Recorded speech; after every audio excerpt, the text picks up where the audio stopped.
I've been in my Bible lately. You understand me? Like, shit crazy out here. World said fuck us, so we said fuck the world.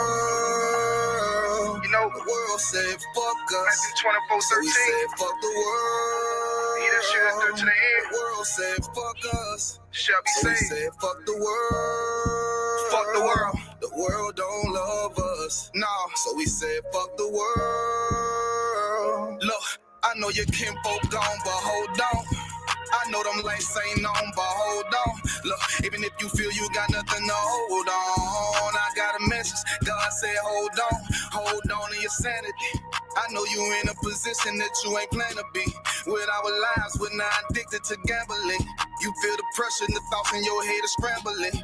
You feel the storm getting closer. You feel like giving up before you even start, then it's over. You feeling like fuck it, you going through too much to be sober. Life is passing you by as you do this over and over, over and over, over and over, over and over. Time to make a change now.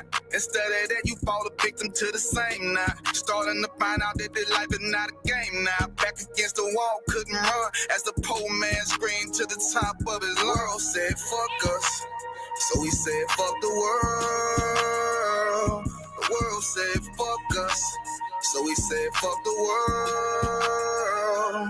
The world said fuck us, so we said fuck the world. The world don't love us, so we said fuck the world. For real, look. Cover your eyes, don't wanna see the blood on the leaves. Bodies of eyes innocently hanging from trees, floating in screens, blood in the water, blood on the altar. Still don't believe justice is coming. Heavenly Father, did not Christ say vengeance is mine? Don't even bother. When he return, it's gonna be slaughter. Ooh, I know you don't wanna face it, but what's real love sound like hatred. And you gotta be fucking crazy if you think they gonna get away with killing all them babies, feeding them to alligators. All the women that was raped, the transatlantic slave trade made us build a nation that we can't partake in. School to prison, pipeline, mass incarceration. All the lives that's been taken, hated to love it. You only talk about forgiveness cause we never get justice. I think you really reluctant. I remember hearing a hood nigga say all the shit he would've done if he was living during slavery. Look what's going on today, and you ain't doing a damn thing but putting shame on your ancestors' name. But who's to blame? All these drugs, pills, weed, beans, lean, and cocaine. I get the feeling that we living in a big dope game. The world said fuck us, so we said fuck the world. The world said fuck us, so we said fuck the world. The world said fuck us, so we said fuck the world. The world don't love us, so we said fuck the world.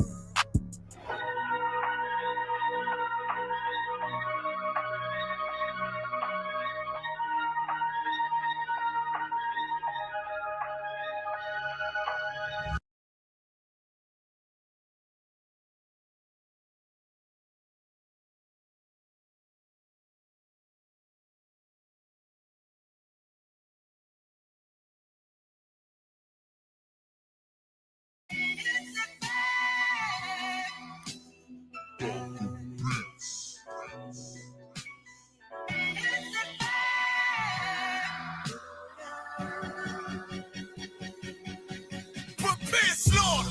We about to bombard their whole operation. Certified priests, prophesying this my occupation. This shit outrageous. They done made the truth docile. That's why we on the corner crying aloud, looking hostile. It's UPK style. Can't stop now. Father's warfare couldn't last one round. Let the oppressed rise, and let the rich mourn till the sundown. Enough with this shit. About to make it hot, call it compound. This for my niggas, put the guns in the drugs down. Dwelling in peace till the Lord call for the bloodhounds. Try to decide my death and got beside yourself. Swore draw for what you perform. How you gon' hide yourself? Devil got to die for his lies and his dreams. Ain't got no love for them crackers. Nah, just cruel intentions. And in my father's house is spinning mansions. I got plenty bitches. Worthy of vengeance, this your death sentence. I'm talking prepare slaughter.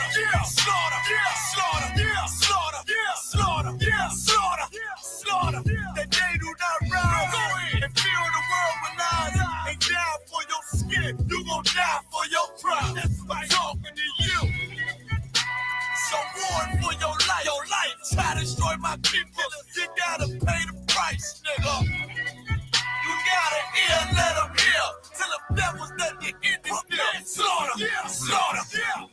Now they shook from vicious words out this handed book. Bound to take these rappers back to school. My flow sand and hook. They crossed the line, ain't no coming back. You became no cowards. The only thing sweet is the honey jet. Righteous is the Lord. Give me rest from my sorrow. And hand down death for them devils. There's no tomorrow. Why? Cause they violence leave a man a stiff corpse. You see a flag in a badge, I see horns in a pitchfork. Go ahead.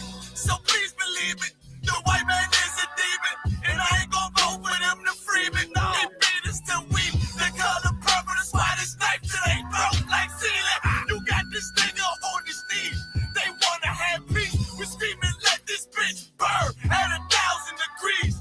I'm laying in the bosom of revenge. I told her I'd do anything she pleased as I squeeze on the double D's. Fuck you mean? I'm talking to you. Slaughter, yeah, slaughter, yeah, slaughter, yeah, slaughter, yeah, slaughter, yeah, slaughter, slaughter.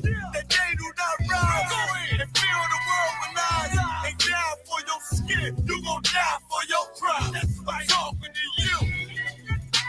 So warn for your life. Your life. Try to destroy my people. You gotta pay the price, nigga. You gotta hear, let them hear, till the devil's done the end is near. Slaughter, yeah, slaughter, yeah. The police just shot him for no apparent reason. No reason at all.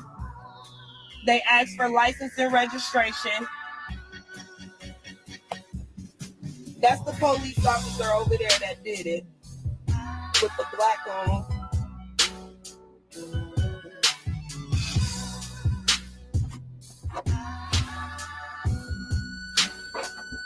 I can't really do shit because they got me handcuffed. I can't believe they just did this. I'm fucking back!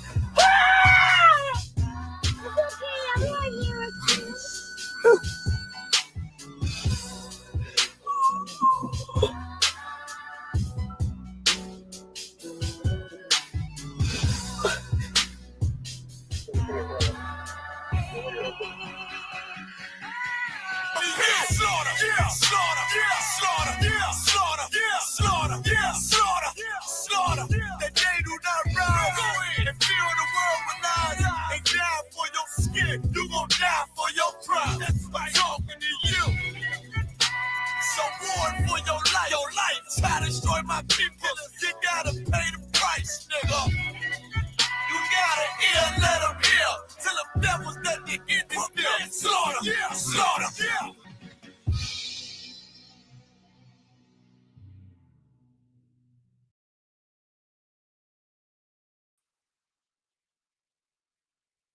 Shalom, Israel. This is the Israelite School of Universal and Practical Knowledge. Start out of 1 West, 125th Street, Harlem, New York, under Commanding General Yahanna. And this is the Tuesday Brotherhood class. Go ahead and clap it up.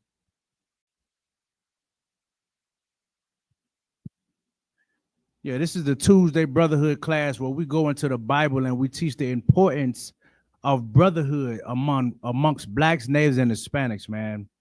And during this time of year, you know what I'm saying, especially around these different seasons that the world call holiday seasons, is a time where we need brotherhood all the more, man, because you could turn on the news almost every day and see death, you know what I'm saying, all around you, because the death angel is out during these times, man, during these evil holidays that the world promotes as great things, but it's to the detriment of blacks and Hispanics and Native American Indians, man. So we come in here and we teach you about brotherhood and teach you how to have brotherhood amongst each other. And without brotherhood, you know, we don't have anything else, man. So more specifically, this class is titled The Untold Story of Thanksgiving. Now we got this holiday coming up, you know, well, America's holiday coming up, you know, in a couple of days, man, where everybody looks at this holiday as a time to be around family, as a time to, you know, enjoy one another and enjoy each other's company, when meanwhile, by celebrating this holiday and partaking in this holiday, you're not showing any brotherhood to your brothers. Right. You're not showing any brotherhood to people that's been to you it's a time of celebration, but for them it's a time of mourning. And you're not showing our native Indian brothers any brotherhood during this time, man. So we got to come into the Bible and we got to show you these things and teach you how evil it is to celebrate these wicked holidays, man. So the first scripture I'm gonna go with the first brotherhood scripture. Let me get Matthew 26 and 36. We're gonna start there. Because we got to teach blacks and Hispanics and Native American Indians how to come together and love each other and support one another, man. For so long, you know, for over 400 or 500 years, so-called black people have been in captivity or bondage under the so-called oppressor. And we've seen what that has done to our families, have done to our children. And we've seen the oppression that our Hispanic brothers going through in their countries. You know what I'm saying? In their lands that they're going through the Darien Gap, through the oppression that they're facing, them fleeing one hellhole and coming into another. Meanwhile, we're on Native American Indian bones, and we don't even sympathize with our brothers, the pain that they're going through, man. You know what I'm saying? Read that scripture when you got it.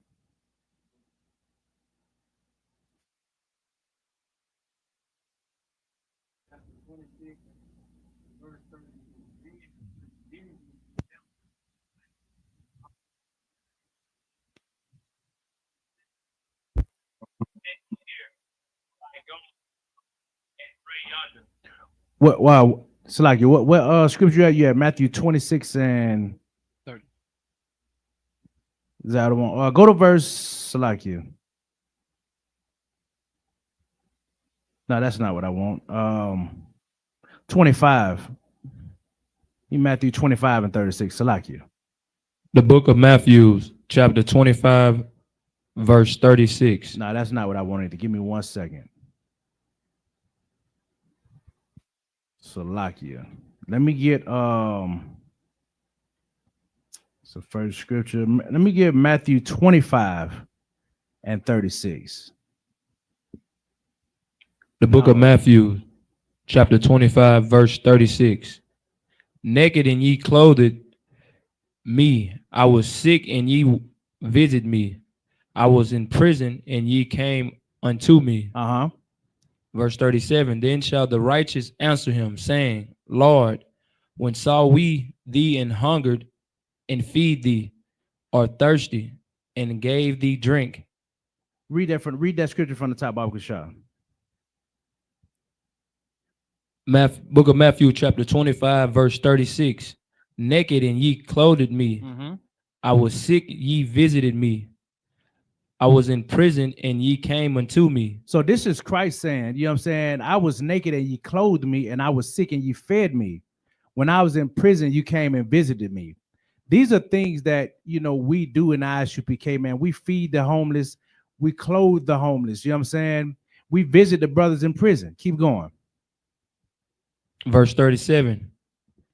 Then shall the righteous answer him, saying, Lord, when saw we thee and hungered and feed thee, or thirsty and gave thee drink? So they're asking Christ, when did we see you thirsty and hungry and didn't have a place to stay and didn't have, you know, any food to eat? Because surely, you know, if we saw you doing it, if we saw you in need, we would have given it to you. This is how they're answering Christ. Now, watch his response. Keep going. When saw, verse 38, when saw we thee a stranger and took thee in, or naked and clothed thee? Verse 39, or when saw we thee sick or in prison and came unto thee? Keep going. Verse 40, the king shall answer and say unto thee, unto them, verily I say unto you, in such much as ye have done it unto one of the least of these my brethren, ye have done it unto me. So Christ is saying, listen, if you would have done these things, fed me and clothed me and housed me to the least of these my brethren, you have done it to me. Meaning they're answering Christ as if, because they know the man of stature that he is and him being the Son of Man, they're saying, you know, surely if we would have saw you naked and naked without clothing, we would have clothed you and fed you if you was hungry. But Christ is saying, if you would have done this to the least of these, my brethren, you would have done it to me. What does Christ mean by him saying that?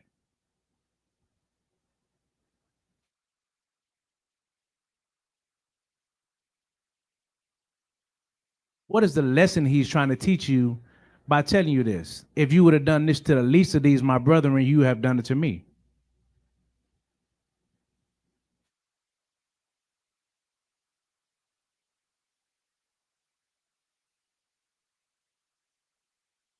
Basically, if you don't have enough brotherhood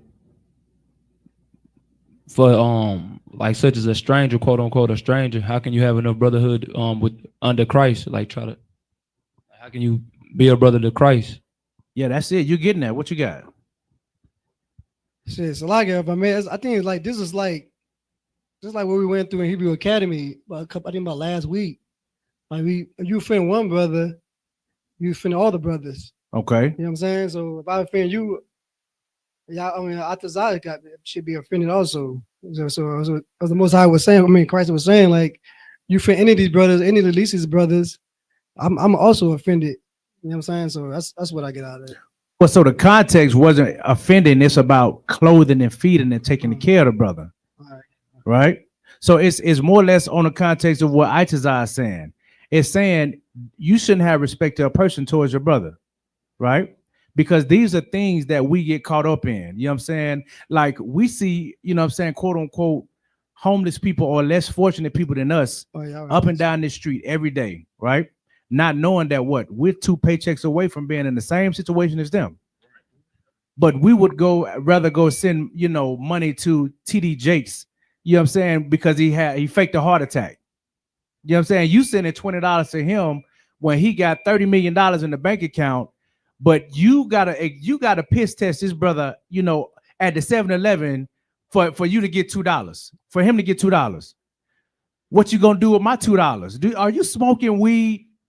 You gonna buy some crack with it, huh? You gotta damn near drug test the brother just to give him $2, man. You screen him worse than a white man screens you to get a job, to get a donation. Christ is saying, if you've done it to the least of these, my brethren, you've done it to me, meaning what? You should take care of the brothers from the smallest to the greatest, man. And the problem with America is they have overlooked the pain and the suffering of, America. I ain't gonna say America. We've overlooked the pain and the suffering of our Native American Indian brothers on the reservations, man. We have not regarded them and the pain and the suffering that they've been through. Imagine being on a land that was yours and an oppressor kicking you out of forcing you in a cage on your own land and telling you what you can and can't do. Like, we don't even consider what they go through. You know what I'm saying? Now, give me Matthew 22 and 36. The book of Matthew, chapter 22, verse 36. Master, which is the great commandment in the law. So this young brother is coming to Christ and he's saying, listen, Master, what's the greatest commandment of the law? What's the greatest thing? What's the bottom line? You know what I'm saying? Keep going. Verse 37, Jesus said unto him, thou shalt love the Lord thy God with all thy heart. So the first step you need to do is to love the Most High with all your heart. Now you can ask any Christian, they're going to say, well, they love God. They love the Lord with all their heart. That's the first and greatest commandment. But Christ is going to add more to that. Keep going. And with all thy soul. And with all thy soul. Keep going. And with all thy mind. And with everything that's in you, you need to love the Most High. Keep going. Verse 38, this is the first and great commandment. Verse 39, and the second is like unto it. And the second is what? Like unto it. Now, the first one is you got to love the Lord with your heart, your soul, and your mind. And the second is just like it. Read. Thou shalt love thy neighbor as thyself. Thou shalt do what? Thou shalt love thy neighbor as thyself. So I got a question for you. Who is your neighbor if you Black or Hispanic or Native Indian? So like any brother or sister in the part of the tribes. Any brothers that's in the nation, right? Get a brother hand. That's correct. So your neighbor in the Bible is a fellow Israelite, somebody that's of your nation. It's not, Karen that live next door to you. It's not, you always want to attribute your neighbor to white people and African people and Asians. Your neighbor is of your nation. It says you shall love your neighbor as yourself. Keep going. Verse 40. On these two commandments hang all the law and the prophets. So on these two commandments hang all the law. So by fulfilling these two commandments, you fulfill everything else that the law stands on. You know what I'm saying? That's the Bible. That's what Christ taught. But the problem with us from being in captivity for so long, we don't even know who our neighbor is, who our family is. Give me Hosea 1:3. We don't know who our family is because of slavery, because of oppression, right? We don't know who to love. Lil Wayne had a song a couple of years ago, how to love, but we blacks and Hispanics, we don't know who to love. You know what I'm saying? I think YG got the song say, "Who do you love?" Blacks and Hispanics, your loves to be extended to each other, man, and nobody else, man. Because we suffer in the ghettos and the barrios and the reservations alike. You know what I mean? Read that when you got it. The book of Hosea, chapter 2, verse 3. Let I strip her naked and set her as in the day that she was born. It's like Hosea 1:3. The book of Hosea, chapter 1, verse 3. So he went and took Gomer, the daughter of Diblam, which conceived and bare him a son. Salakia, give me 1 second. I don't know what's going on with my scripture. Isaiah 1:3. Forgive me, Salakia. That's the one I want. Isaiah 1:3. The book of Isaiah, chapter 1, verse 3. There we go. The ox knoweth his owner. The what? The ox knoweth his owner. And the ass his master's crib. But Israel doeth not know. But Israel doth not what? Know. My people do it not consider. So right here, the Bible is saying the ox know who his owner is, and the ass or the donkey knows where he lives. Meaning they know who they belong to. They know who they are. One of the two most stupidest animals on the farm know who they are and who they belong to and who their master is. But what does Israel know? But Israel doeth not know. My people do it not consider. And we don't even consider it, man. We call ourselves, black and, Afro-American and African-American. And now we don't even, we getting away from that. People just calling themselves spiritual now. I'm woke now. I'm spiritual. I don't identify as a color no more, brother. I'm a spirit that exists. You know what I'm saying? Like we don't even know who we are, and the Bible prophesizes, man. So it makes sense for us not to know who to love because we don't know ourselves, man. You know what I'm saying? Go ahead, priest. Oh, you have some? Oh, no. Oh, yeah, we don't even know ourselves, man. Now I'm gonna show you that. I'm going to this video right quick. We're gonna get this video. This video came out about a year ago, and this brother is he's about to describe what you're about to celebrate in a couple of days. All right. Happy Thanksgiving. Yeah, this is a cancellation. I know this is the time of the year where the family members get together, ain't it? Greens, beans, potatoes, tomatoes, turkey butter with the dressing, ain't it? Wonder if I put a little bit of blood on the turkey, would it elevate it? Bloody people of color. Cut them, shoot them, burn them, leave them to suffer. This song is not about pilgrims and Indians meeting each other and feasting for supper. This is about millions of Indians murdered and villages burning and bleeding for nothing. This is about all my descendants in Africa happy and acting like we ain't discussed it. Y'all be saying that ain't the reason we celebrate it. This about giving the glory to God and the time that we spend as a family, ain't it? That was so long ago, we weren't even alive. We gotta accept the changes. Sounding just like the white kids that be saying, forget about segregation. Murder and torture and slavery, they was really chopping Indian babies to pieces. Cut off the mama head, yeah, kick it around and play the street with it. Hold up, did I already say chopping up babies to pieces? Chop up the baby, chop the baby, chop the baby. Grandma looking, that's okay, granny, watch the baby.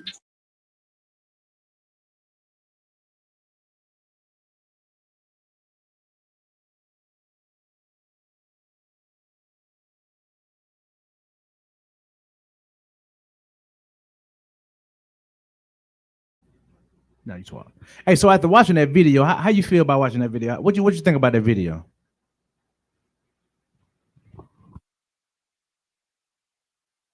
His brother my brother was happy because brothers are bringing out history, basically getting everybody who was lost, and let them know what Thanksgiving was all about. You know what I'm saying? Because some people ain't woke, think they woke, but they're still not woke. Yeah.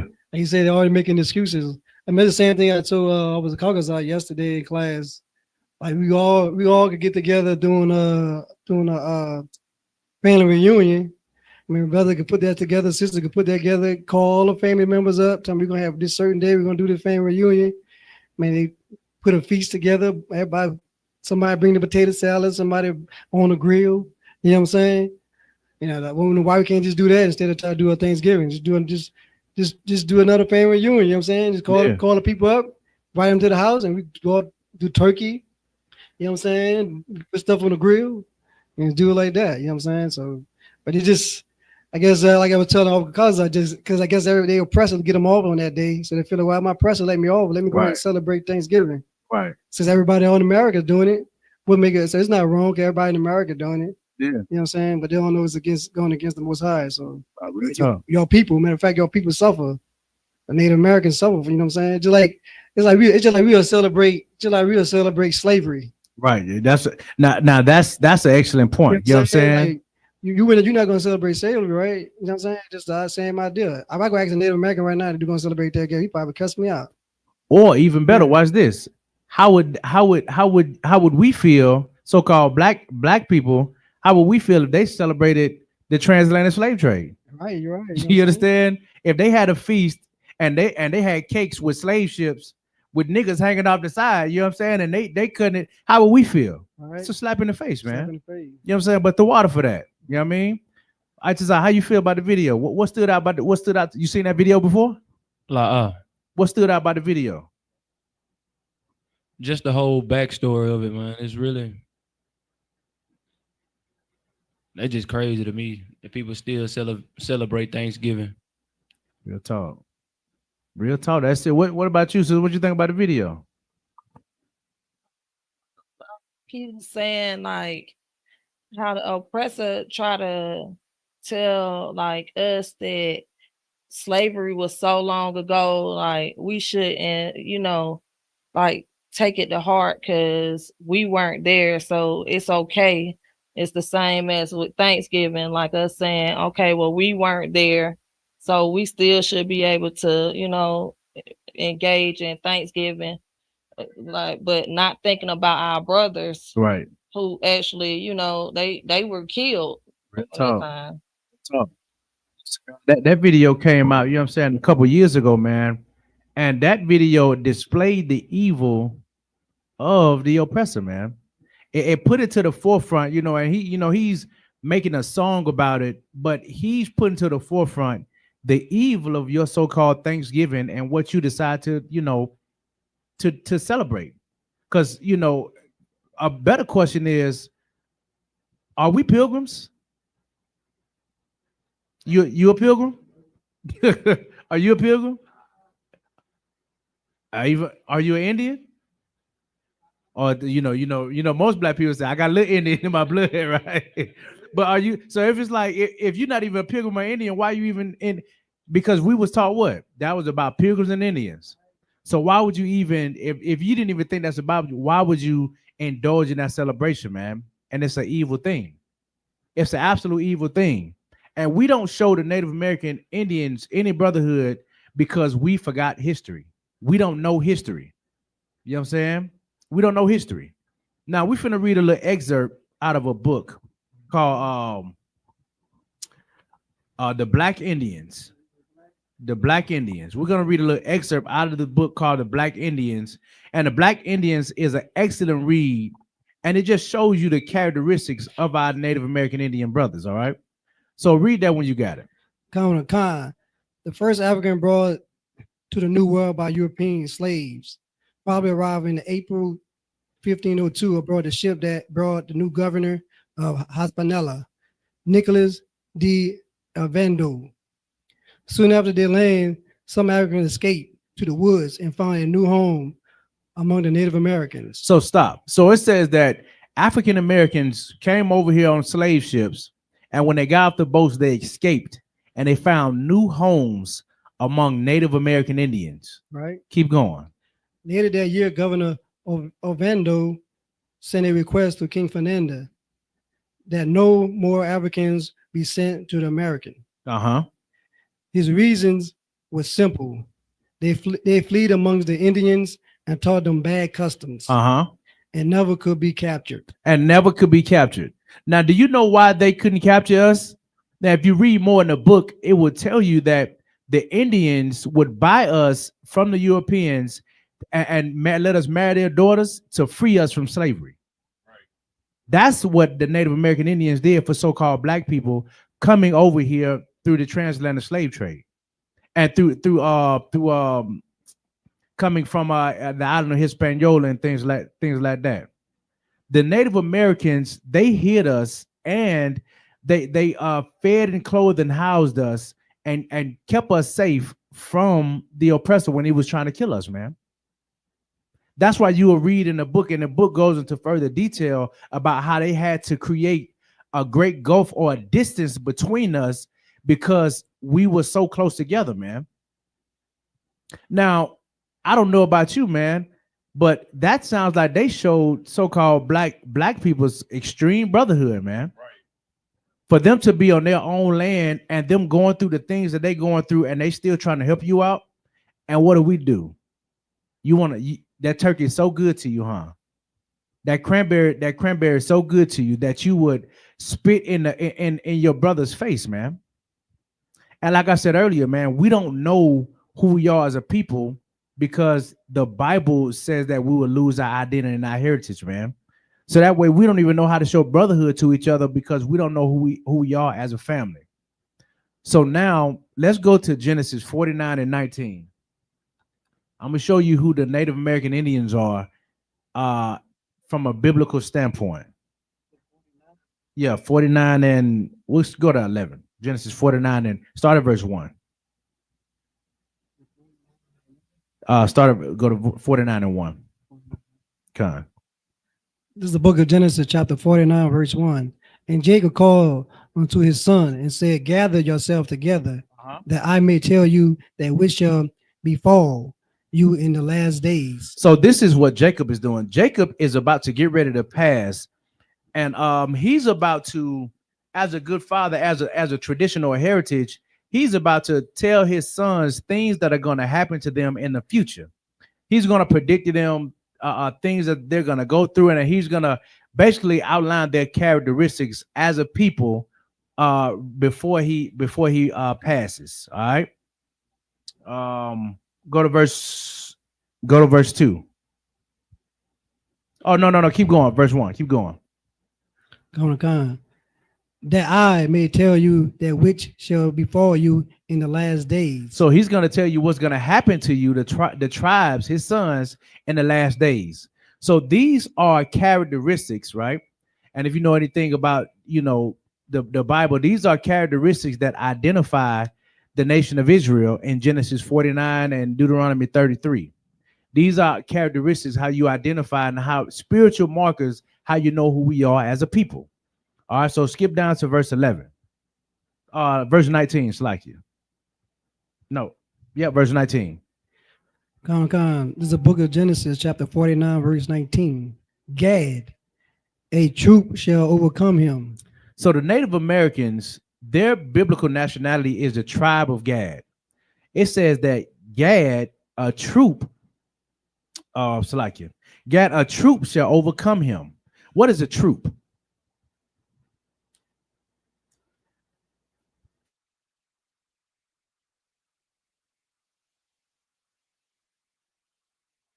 Go ahead, please. An army. An army. You know what I'm saying? It says an army shall overcome the Native American Indians. The troops shall overcome him. Keep going. But he shall overcome at the last. Can anybody tell me the name of the army that overcame the Native American Indians? Go ahead. No. Same nation of people, though. Yeah, damn right. The U.S. Army, specifically the United States Cavalry, they're the ones that overcame the Native American Indians, led by the Andrew Jackson. You know what I'm saying? This is the troop that overcame the Native American Indians, man. And this is how we know, these are one of the ways we know who the Native American Indians are. All right. Now give me John 8 and 32.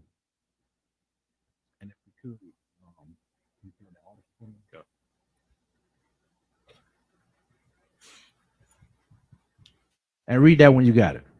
It's the book of John, chapter 8, verse 32. Uh-huh. And ye shall know the truth. Uh-huh. And the truth shall make you free. Now, this is Christ saying. Christ is saying, you shall know the truth, and the truth is going to make you free. Now, what's the truth? The truth of the matter is that Thanksgiving is an evil holiday, and you celebrating the slaughter of millions of Native American Indians. Right. While you make it about you and your family, and one is you're being around a family that you hate. You're forced to be around, that uncle that you hate, that molested you when you were 3 years old.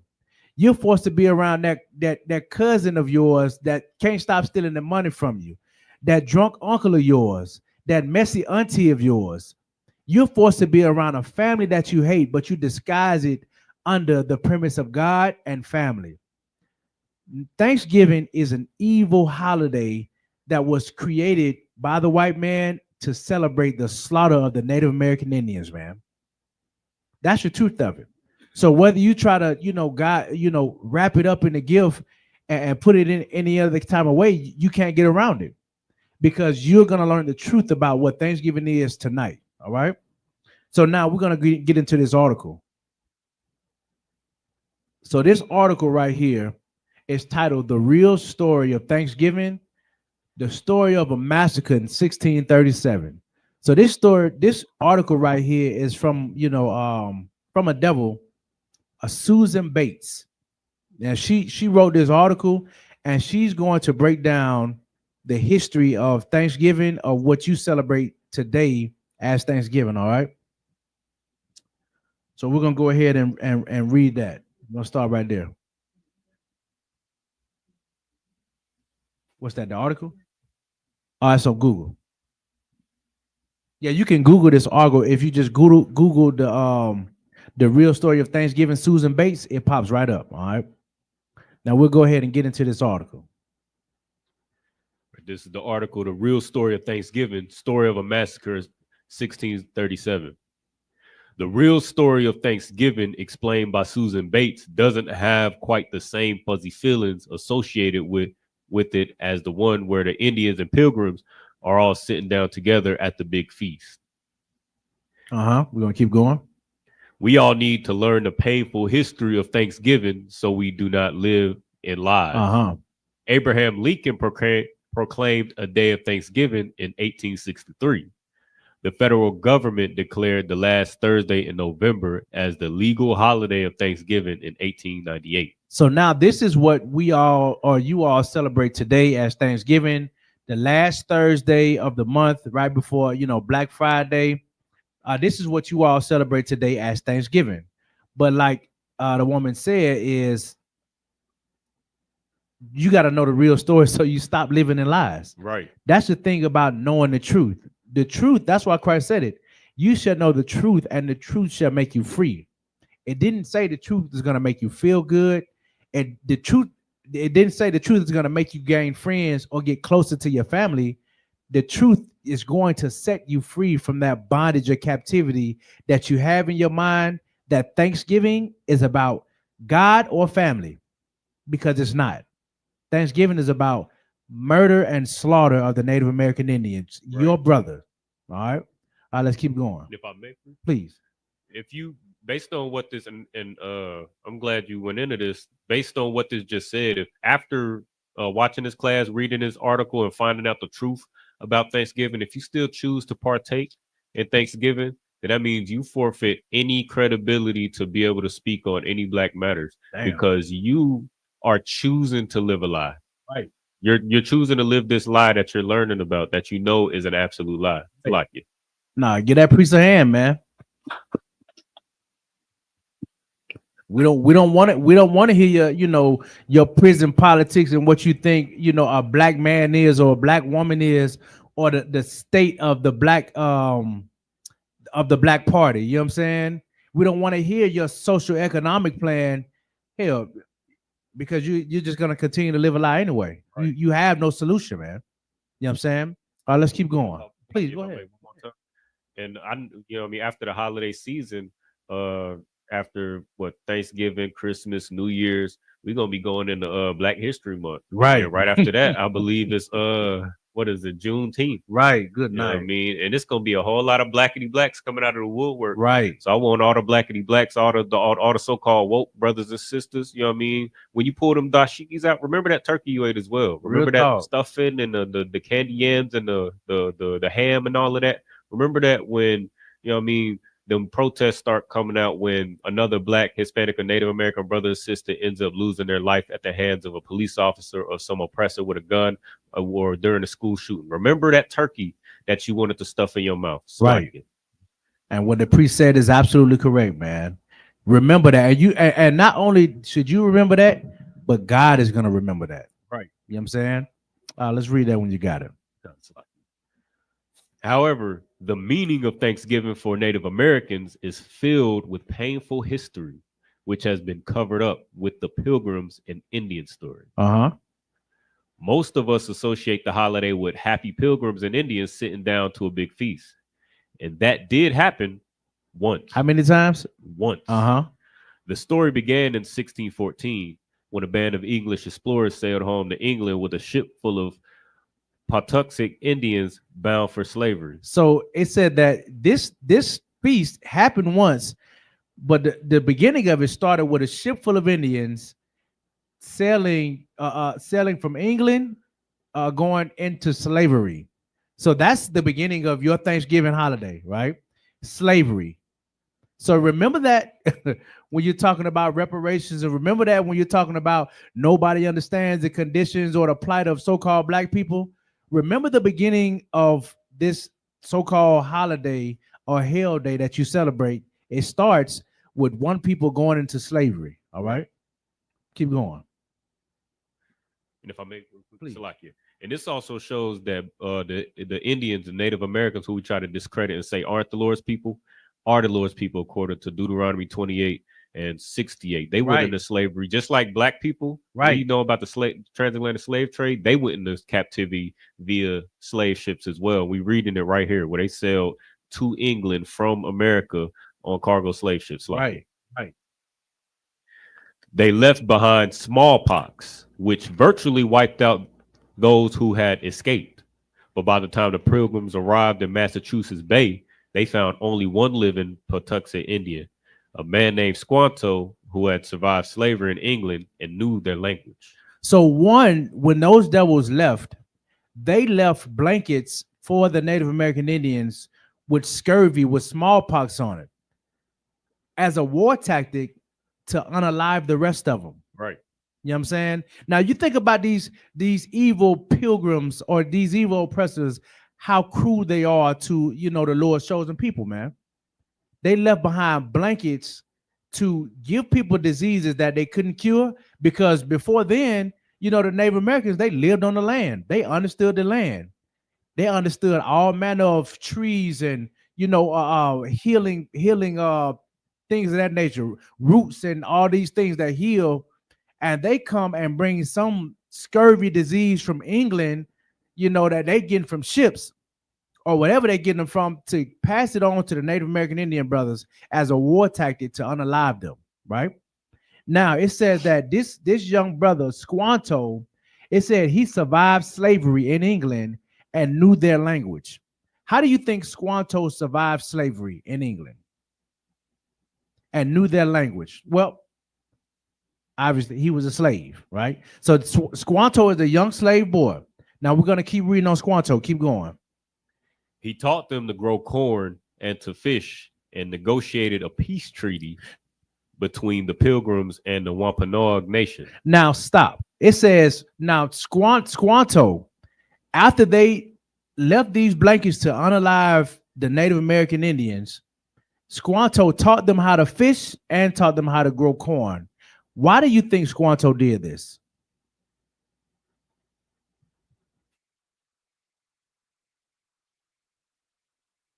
If you don't have an answer, it's okay.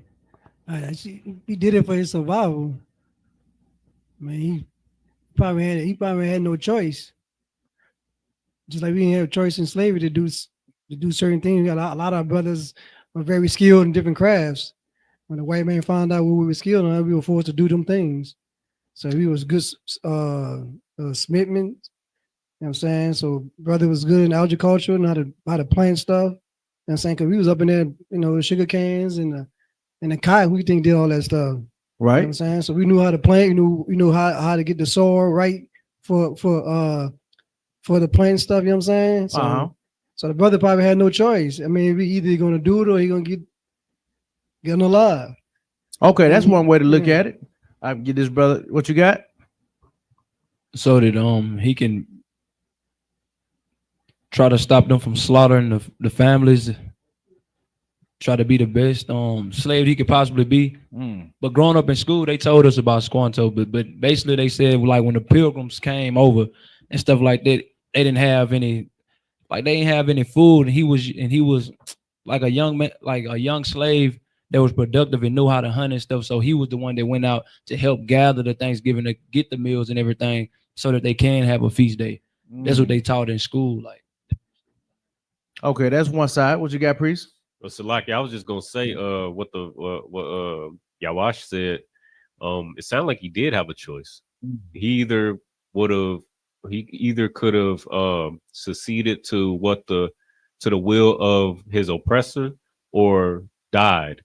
And there's stories all throughout the Bible who had those same choices. And there's some honorable brothers who chose the latter rather than be a traitor to their people. So like, nah, everybody's answer was absolutely correct, except what they taught you in school. That's not correct. You know what I'm saying? But I was gonna say Squanto has Stockholm syndrome, man. So like I was about to You say understand? That. I was about to say that. Like it wasn't because he didn't, you know what I'm saying? The Native Americans, they unalive with the blankets. They knew how to hunt and to fish and to grow corn. But you got one brother that, you know what? Not all of them are bad, man. We can give them a chance. You know what I'm saying? So Squanto is like, man, you know what? I'll teach them how to hunt and how to fish. You know what I'm saying? What else? Let's keep going on the article. At the end of their feast, at the end of their first year, the Pilgrims held a great feast honoring Squanto and the Wampanoags. And not only that, it said that Squanto, he negotiated a peace treaty with them, right? That's what Squanto did. He negotiated a peace treaty with them. All right. So now keep going. But as word spread in England about the paradise to be found in the New World, religious zealots called Puritans began arriving by the boatload. Finding no fences around the land, they considered it to be in the public domain. It said finding what? Finding no fences around the land, they considered it to be in the public domain. So now he made a peace treaty with them. And give me Itazai, give me 1 Esdras 8 and 84. And Yawash, you give me Numbers 35 and 55. It says Squanto made a peace treaty with them, and when the rest of the other pilgrims or England settlers came, they heard about this land of abundance, and they came and found lands without borders, and it was a public domain. What does that sound like to an oppressor? This free land. They finna come over here and take it all. You know what I'm saying? That's what was in the oppressor's mind. Squanto made a peace treaty with them, but if Squanto would have known any better and knew the Bible, he would have known this. Read that when you got it. The 1 Esdras. The book of 1 Esdras, chapter 8, verse 34. 84. The book of 1 Esdras, chapter 8, verse 84. Therefore now shall ye not join your daughters unto their sons. Neither shall ye take their daughters unto your sons. 85. Moreover, ye shall never seek to have peace with them. You should never what? Moreover, ye shall never seek to have peace with them. Listen, it's the previous verse is talking about interracial marriage, man. You never know what they promised Squanto, man. He said, man, you probably could come, you get all these white women, all these white children, you know what I'm saying? You can have them all. You know what I'm saying? And it's saying you should never join your daughters with them or join your sons to their daughters, man. And it says you shall never seek to have peace with them. Why? Keep going. That ye may be strong and eat the good things of the land. Uh-huh. And that ye may leave the inheritance of their land unto your children forevermore. The reason why the Native Americans could not pass on the inheritance of land to their children is because they sought to have peace with the Pilgrims and the England settlers, man. For that reason. This is what you got to understand. And it said that they came over and they saw all this public land and they said, hey, listen, man, this is public domain. This is free land. After he made a peace treaty with them. Now read that Numbers 35 for me, Baba Kashah. 35 and 55. Said it's not. Numbers 35, 55. Let's see. It's like you. I don't know what's going on with these scriptures right quick. Give me let me see.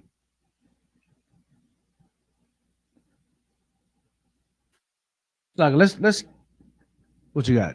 Go ahead. This I wanted to bring this out. It was one of the oppressors brought out when a Gadai was in Austin at the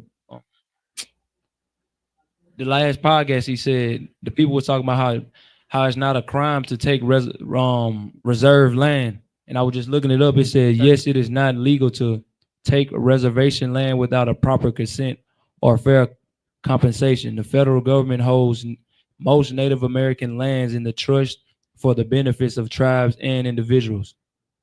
And taking reservation land without proper consent or fair compensation can violate the Fifth Amendment. Numbers 33 and 55. So like you. And read that article again from the top. It says, yes, it is not legal to take reservation lands without proper consent or fair compensation.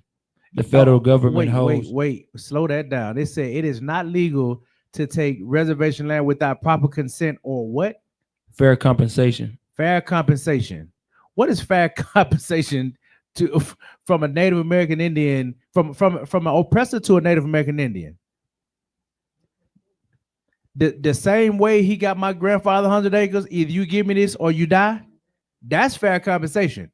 Your life is the price you got to pay for keeping that land, man. This is recorded history in the Bible, how evil this holiday is or how it came to be. Now we're still dealing with, the evil of Thanksgiving and what it is and how it came to be. All right. Now read that Numbers 33 for me, Baba Kashah. This is the book of Numbers, chapter 33, verse 55. Now it just said, if you should never seek to have peace with them. Now read that. But if ye would not drive out the inhabitants of the land from before you, then it shall come to pass that those which ye let remain of them shall be plucked in your eyes. Shall be what? Plucked in your eyes. And thorns in your side. And shall vex you in the land wherein. And that's, keep going, slack you. Wherein ye dwelled. And that's what happened to our Native American Indians, man. They were vexed, and they are vexed in the land that they dwell. Why? Because they sought to have peace with them, man. And the oppressor is nothing but a prick and a thorn in his side. Because you think about this. Think about all the nice, all the nice lands of Georgia and Florida, and North Carolina. All those grounds yield good fruit, good harvesting, places to grow corn and potatoes and things of that nature. The oppressor don't put reservations on those lands. He put the reservations on the worst lands that they can't till. What are they growing in South Dakota? What are they growing in North Dakota? They barely give them good ground to harvest the land in Oklahoma. Why? Because the oppressor is evil and cruel, man. That's what you should understand about this oppressor, man. And all of this is still formulating what you know is Thanksgiving, man. Now, this started from slavery to what this brother Squanto did to having a peace treaty with the Native American Indians and them being on the land. All right. So we're going to keep going on this article.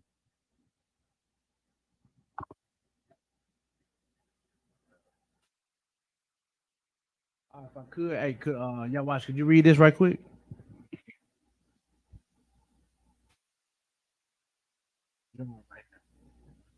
Joined by other Britain settlers, they seized land, captured strong young natives for slaves, and killing the rest. It says that they captured strong young natives for slaves and killed the rest.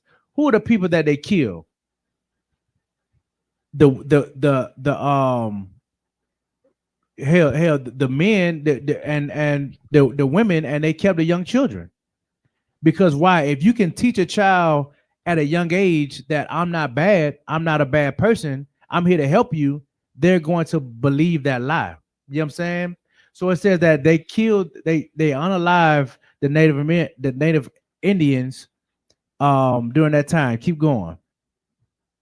But the Pequot Nation had not agreed to the peace treaty. Squanto had negotiated and they fought back. So this nation, they didn't agree to the peace treaty that this brother came to, deliver with the English settlers, man. They said, well, he made that deal with y'all, we didn't. You know what I'm saying? So we'll fight back. Now let's keep going. Let's keep reading.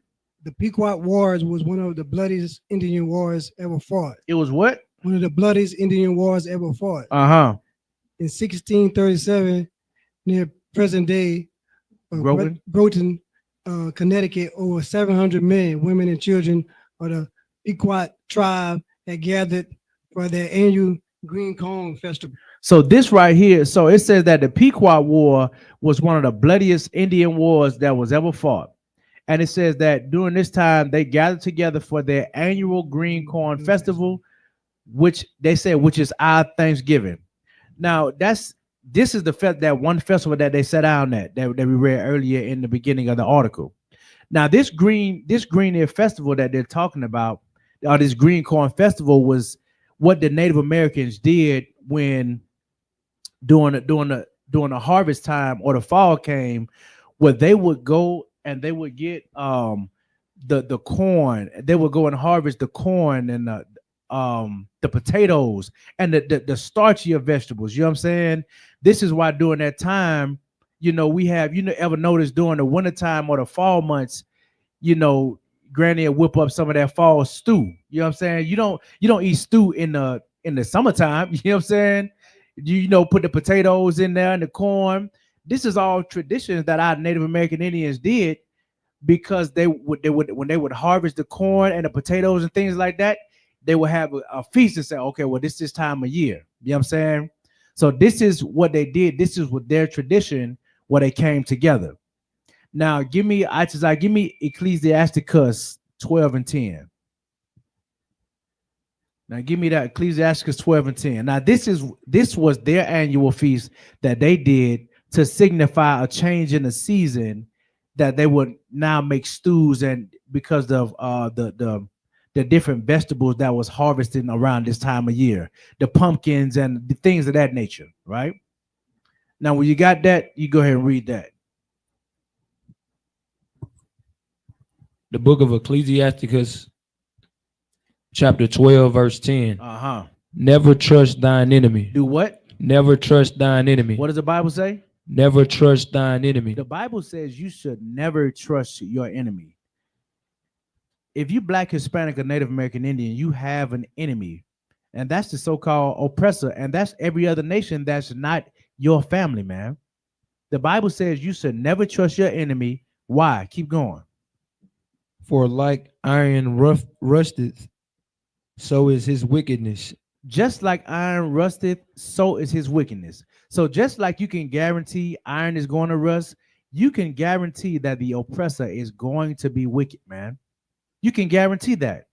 That's for every nation. Psalms 83, that's for everybody that's against the nation of Israel, which is against God, man.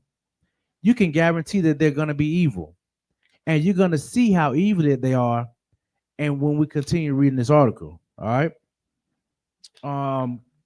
Keep going. Let's keep going reading on this article right here. We'll quick pick up right here in the pre-dawn. Now, this is after the Native American Indians said that they would not come together. Oh, Salakia. The camera. Okay, no sweat. Salakia, if you can hear me, if the chat is good, okay, it should be Tawab. So this is after the Native American Indians said that they wouldn't abide by this peace treaty with the what's the brother name? Squanto had made with them. So they said no sweat. Now they having a feast, the green corn feast. Now what do we do for a feast? Brothers eating, drinking, being merry, and partying. You know what I'm saying? They throwing some good parties out there because they like, listen, this is our feast, man. Now let's see how evil the oppressor is. Now watching them during this feast. Let's keep going reading on that article. And give me Psalms 55 and 20. In the pre-dawn hours, the sleeping Indians were surrounded by English and Dutch mercenaries who ordered them to come outside. So it says in the early morning. Now imagine this. You out partying and getting some good strong in you, getting some good drink in you. And it said in the early pre-dawn hours, they surrounded them they surrounded their camp in the morning, man. That's what time brothers get in from the club? 3, 4 o'clock in the morning? And now somebody waking you up at 4 or 5 o'clock in the morning before the sun come up. Now you got to be on guard on Shamar this early in the morning. Let's see what they do. Keep going. Those who came out were shot or clubbed to death. It said those who came out were what? Shot or clubbed to death. What did they do? Not a damn thing, man. They came outside. They didn't even put no resistance. They came outside. You know what I'm saying? It said they were shot or clubbed to death, beat to death. Keep going. While the terrified women and children who huddled inside the longhouse were burned alive. Listen, man, when we say that the oppressor is the devil, this is why. This is why, man. We're not just talking just to talk. We're making you remember the crimes that they've committed against you and your family. Right. They had the brothers come out and beat them and shot them to death and burned the women and the children inside of the tent. So you think about that when you trying to go and eat this turkey. It's about family, huh? What are they thinking about on that reservation, man? What should they remember? That's the problem with blacks and Hispanics, man. We try to be selfish with our pain. We try to be selfish and exclude our pain to say, yeah, there ain't nobody been through slavery like us. Or ain't nobody going through. Listen, man, as blacks and Hispanics and Native Indians, we have been through hell and still going through it. We should sympathize with one another, man. Why? Because we can only know that pain and hurt, and we got to know how to love each other during these times, man. We got to know how to love each other during these times. Only an evil man would do this to women and children because they didn't agree with the damn peace treaty. And they was taking the land anyway. And they waited until their feast. That's that one feast that they was talking about. They waited till their Thanksgiving and killed innocent men, women, and children, man. That's your Thanksgiving. All right. Give me that Psalms 55 and 20. It's coming in the book of Psalm, chapter 55, verse 20. Uh-huh. He had put forth his hand against such as be at peace with him. He said he had put forth his hands at such that be at peace with him. What does it mean to put forth your hand? Nowadays, it means like to put hands on you. You know what I'm saying? So he put his hands on people and he beat people, unalive people, at people that was at peace with them. They could have attacked them. They could have did all kind of stuff, but they didn't. It said that the oppressor put forth his hands at many that be at peace with him. Keep going. He had broken his covenant. He had what? He has broken his covenant. He had broken that treaty that they made with Squanto. They broke their treaties. Keep going. Verse 21, the words of his mouth were smoother than butter. The words of his what? His mouth were smoother than butter. Yeah, I'll come to you in peace. I'm going to give you this land. I'm going to give you this money. I'm going to give you this cornucopia. I'm going to give you, you know what I'm saying? I come to you in peace. I don't mean no harm. It said that the words of his mouth was smoother than butter. This is your oppressor. This is the same thing you hear during the election time. Them smooth talking you, winning you over with their words. The words of his mouth is smoother than butter. But what? But war was in his heart. But what? But war was in his heart. Listen, man, you waited till these Native American Indian brothers, man, enjoyed their feast and caught them off guard and slaughtered them, man. Because the oppressive mind can only think about evil and harming you. That's it. While you want to party and, you know what I'm saying, kick it and parlay, he's thinking about every minute of the day how to destroy you and your family. That's your Thanksgiving. You know what I'm saying? Keep going. His words were softer than all. Uh-huh. Yet were they drawn swords. His words is softer than oil. You know what I'm saying? But they drawing swords, man, because he's always looking to unalive the innocent. If you Black or Hispanic or Native American Indian, man, we're reading the history of Thanksgiving, what you want to celebrate. This is what you want to celebrate. Now, like the priest said earlier, listen, if you decide to go and celebrate it after this, it proves that you are of your father, the devil, man. Because how can you celebrate the slaughter of innocent men, women, and children? That's cruel, man. All right, let's keep on reading this article, and we'll get a couple more scriptures and get out of here. The next day, John Winthrop, from 1588 to 1649, the governor of the Massachusetts Bay Colony, declared a day of Thanksgiving. A day of what? Thanksgiving. And why is this day called Thanksgiving? Keep going. Because 700 unarmed men, women, and children had been murdered. Shalom. If you want to know what Thanksgiving is, it's right here. I didn't write this. This is ages before me. This is history, what Thanksgiving is. Right here in your face, man. Thanksgiving is the slaughter of unarmed men, women, and children. But it gets more in detail in the article. Let's keep going. Cheered by their victory, the brave colonists and their Indian allies attacked village after village. It says cheered by their victory. They hyping each other up because they got it up on innocent men, women, and children. Now imagine, think about how cruel the oppressor is. The Indians came and taught them how to do what? How to till the land, how to grow certain foods, right? How to hunt, taught them guerrilla warfare. The Indians taught them how to eat. Now imagine this is your oppressor's mind. This is you as Black and Hispanics. And I'm gonna help them out because I'm a good person. This is their mind. Because you help them out, you're weak and I'm gonna kill you. That's them. You give them a blanket, they're gonna unalive you because you're weak. Go ahead. Man, I'm not gonna put this on the same level of Black Wall Street tossing. Right.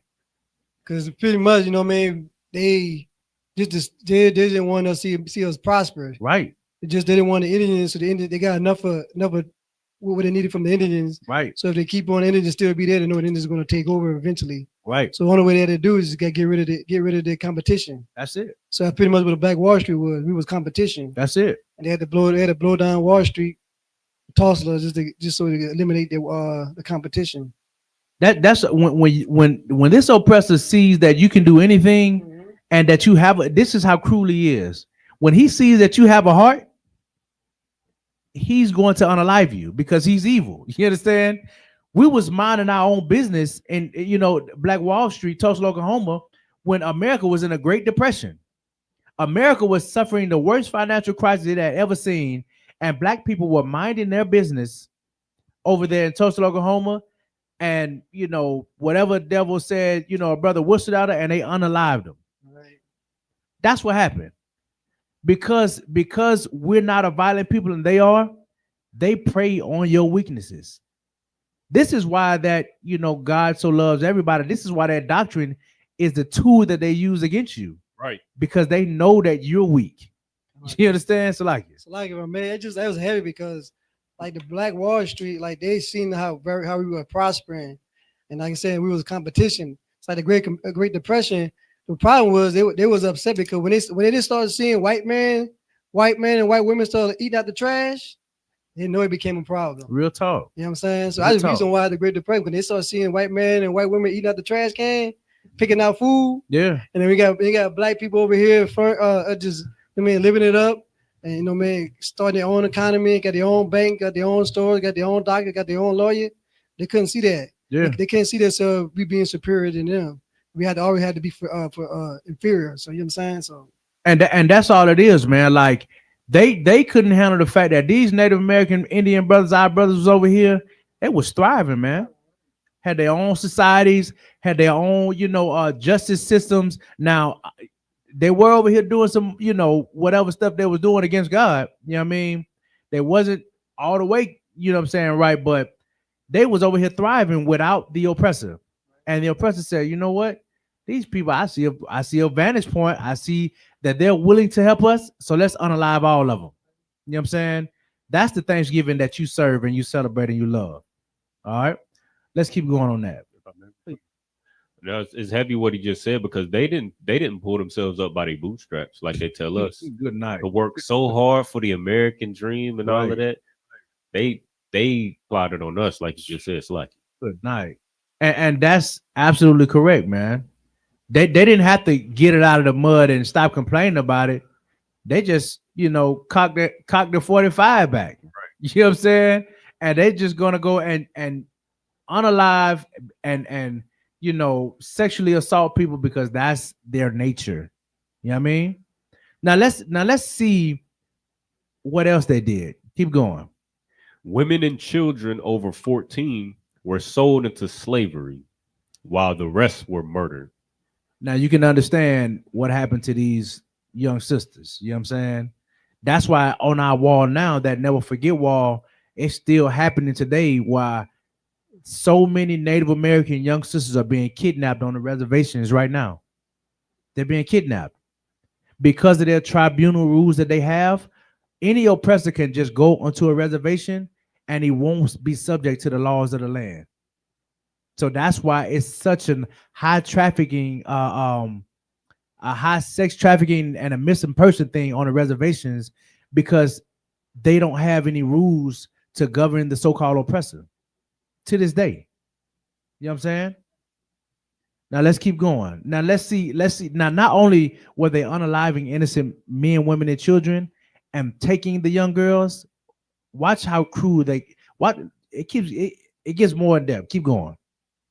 Boats loaded with as many as 500 slaves regularly left the ports of New England. Now this is they picking up the pace. All right. Now watch this. Bounties were paid for Indian scalps who encouraged as many deaths as possible. Read that again. Bounties were paid for Indian scalps to encourage as many deaths as possible. Bounties were paid for Indian scalps to encourage the unaliving of more Indians. How evil do you have to be to descalp somebody? You know what I'm saying? Like, how evil do you have to be, man? Keep going. Following an especially successful raid against the Pequot in what is now Stamford, Connecticut, the churches announced a second day of Thanksgiving to celebrate victory over the heathen savages. This is what they're celebrating. They're celebrating descalping Native American Indians while you about to buy this TV on Black Friday. Good night. You know what I'm saying? They're celebrating the unaliving and straight up murder of Native American Indians while you eating putting raisins in a potato salad, man. You know what I'm saying? Or whatever the hell you're doing. I don't know. Like it says the victory over heathen savages. When it already said that there was unaliving innocent men, women, and children. All right, let's get a little bit more. This article almost over. Let's get a little bit more on this article. During the feasting, the hacked off heads of natives were kicked through the streets like soccer balls. Even the friendly Wampanoag did not escape the madness. Even the friendly what? Even the friendly Wampanoag did not escape the madness. That should let you know something if you're black or Hispanic. You got to pick a side. You think you're going to be friendly with these oppressors, they still going to unalive you too, man. Right. One thing about the oppressor is he'll respect you if you stand for something. Right. You understand? If you're trying to side with him to go against your own people, they're going to kick your head down the street. Understand that. Keep going. Their chief was beheaded and his head impaled on a pole in Plymouth, Massachusetts, where it remained on display for 24 years. Listen, man, you can go and read the article, you know what I'm saying, and just look it up. All of this is the untold story of Thanksgiving. This is what Thanksgiving actually is. I don't know how to make it any more plainer to you. You know what I'm saying? And then if you keep on reading, it says that we'll just read it. We'll read this last excerpt and that's it. Read that. The killings became more and more frenzied, with days of Thanksgiving feasts being held after each successful massacre. George Washington finally suggested that only one day of Thanksgiving per year be set aside instead of celebrating each and every massacre. Listen, Thanksgiving was multiple days. They had multiple Thanksgivings because it was the celebration of massacres. And the president that you love had to make it one day because there was so much killing going on. Now give me Proverbs 6:16. Yep. Oh, that's it on that. That's it on the article. I don't know how else to make it more plainer to you and cut and dry to you. That the oppressor is the devil. All right. Read that when you got it. It's the book of Proverbs, chapter 16, verse 16. 6 and 16.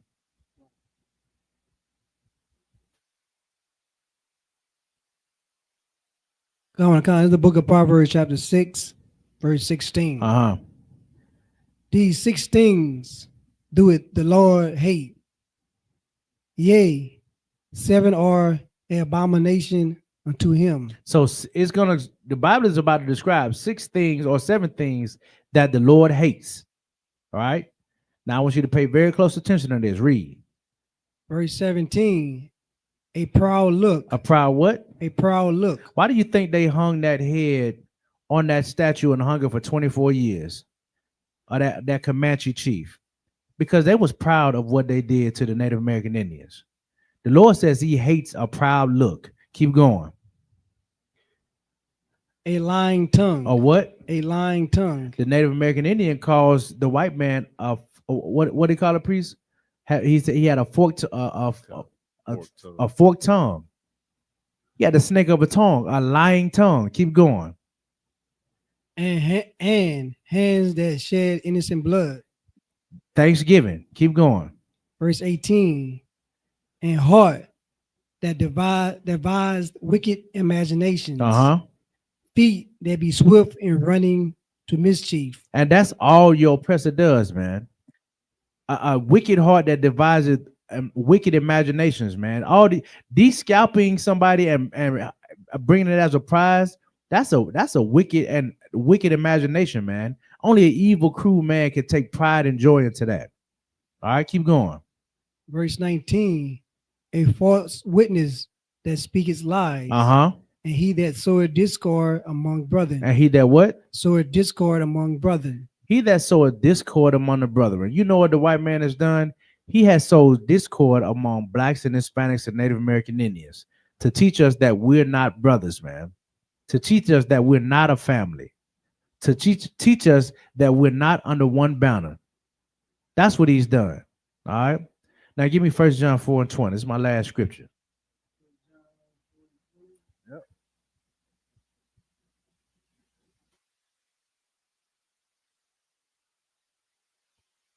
This is the book of 1 John chapter 4, verse 20. If a man say, I love God and hate his brother, he's a liar. He's a what? He's a liar. If you say you love God and you celebrate Thanksgiving, you're a what? You're a liar. Keep going. For he that loved not his brother, whom he had seen, how can he love God whom he had not seen? Listen, man. You say you love God who you haven't seen, but you see the Native American Indians on the reservations suffering daily. How can you say you love God whom you haven't seen, but you don't love them? Because you are willing to partake in a day of suffering for them on Thanksgiving, man, when that's a day of mourning for them, when we just read the history of what happened to them, man. So how can you say you love God, but you hate your brother? You're a liar, man. You know what I'm saying? And I just want you to think about that when you're celebrating your Thanksgiving, you know what I'm saying, and your wicked holidays coming up, all right? And with that, if there's no questions in the room, go ahead. Please.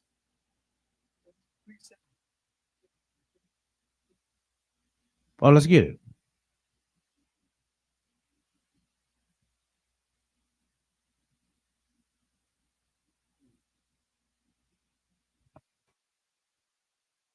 This is the book of Jeremiah, chapter 10, verse 3. Or verse 2.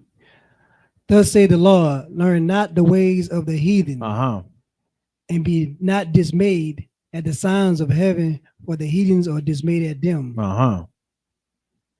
So that's what we're not supposed to do. We're not supposed to learn the ways of the heathens, man.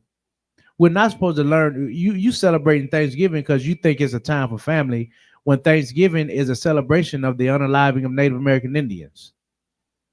Listen, don't learn the ways of the heathen, man. You're supposed to come back and love your brothers, the Native American Indians, man. And remember the past. Remember what they did for you, man. You know what I'm saying? And with that, if there's no questions in the chat, no questions in the room. And with that, I'm going to say shalom, Yahweh, Ba'ashim, Yahweh, Shabbat, thumb to the brothers. Shalom, Yahweh, Shemal, Thun, Ba'ashim, Yahweh, Shah to the sisters. Hey, the water for tuning in the class. And that's it, Lord Christ.